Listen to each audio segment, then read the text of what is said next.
cho một clip tít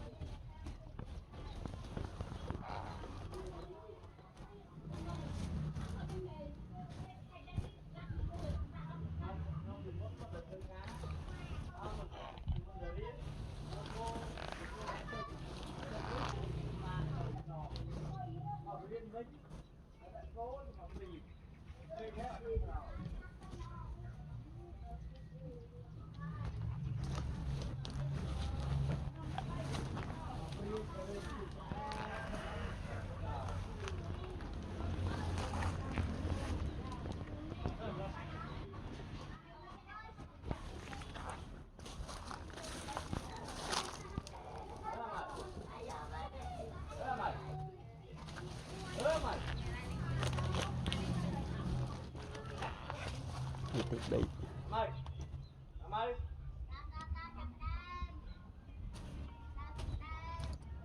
mày đây này cái đau mình đây mà rồi mình lục ta men sma tết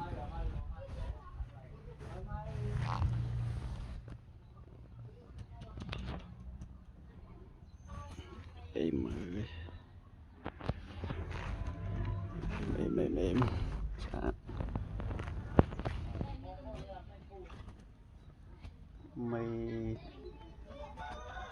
mày bay cho mùi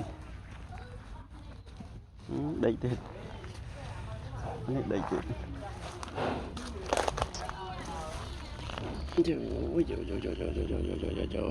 nó mày ta này